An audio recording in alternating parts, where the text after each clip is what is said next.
Your first year in real estate, making the transition from total novice to successful professional by Dirk Zeller, 3rd edition.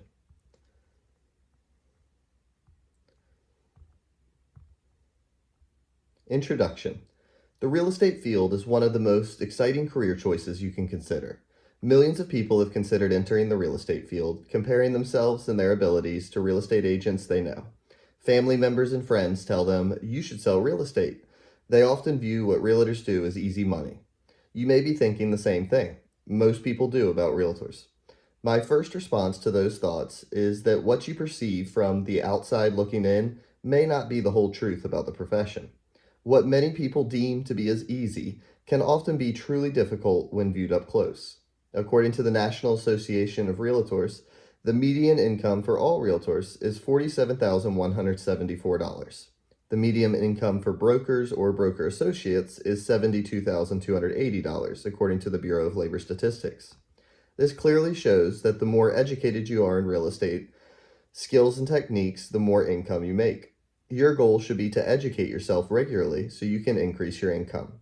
The National Association of Realtors is the largest professional association in the field, representing nearly 1.4 million members involved in all aspects of the real estate industry. They are regularly evaluating the profile of their members in demographic, economic, and professional characteristics. As a new agent, you must be prepared to work hard and diligently to achieve success. My desire is not to paint a bleak picture, just an accurate one. The truth is that with the right steps, desire, and determination, you can earn 2, 3, or even 4 times the median income in your first year. I have one absolute belief. That belief is, if I can do it, so can you. My journey into real estate started in 1989 when I moved back to Portland, Oregon. I had closed my event promotion business in Denver and was searching for my next career. I was truly at a crossroads in my professional life. I was 27 years old and had little to show for the 6 years I had worked after college. The selection of my career was of paramount importance this time. My desire for a career that enabled me to control the income, the time invested, and ultimately the outcome was enormous. I truly wanted the fruits of my labors to be immense. I wanted the reward for my hard work to come to me, not someone else. Maybe you are feeling that way right now. I was frustrated and discouraged that my last 6 years of work had not produced more wealth. This was not how I imagined myself at 27 years old. People often enter the real estate sales from similar circumstances. They try many other job options and careers and finally find their way into real estate sales. They blossom in the flexibility of hours. They embrace the opportunity to earn any amount of money they desire. They want to build a business that allows them to continually increase their income by 20%, 30%, or even 50% annually. Those were all things I wanted as well. There is nothing more exciting than starting a new venture. For me, the new venture of real estate sales started in December 1989. I recall that I struggled starting out as most agents do. You, like me, will have that lost feeling many times early in your career. The why am I doing this? Is it really worth it feeling? Those feelings can be compounded when the income doesn't come as fast as the bills and when there's a lot of month at the end of the money.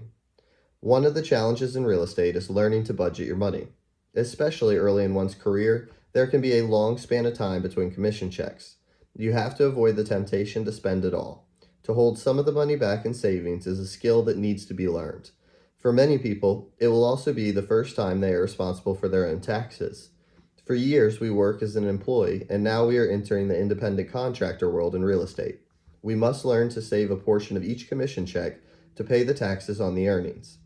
I, like most agents, learned that lesson the hard way. My first year in the business, I didn't save the money for my taxes.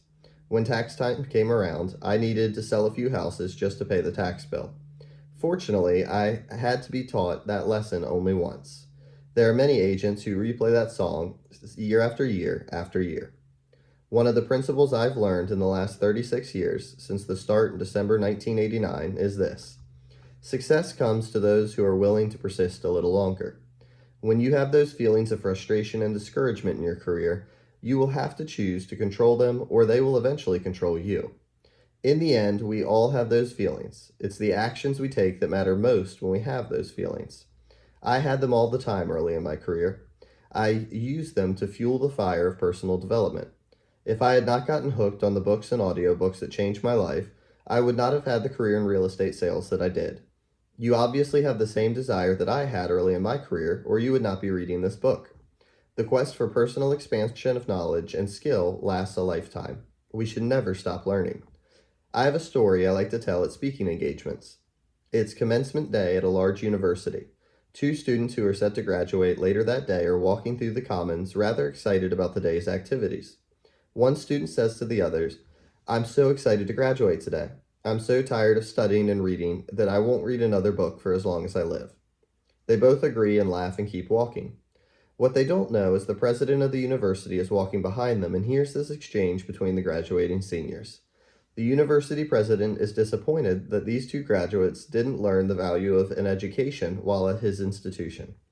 The university and faculty didn't fire up their furnaces of learning while they were there. In the end, these students didn't even understand the word commencement.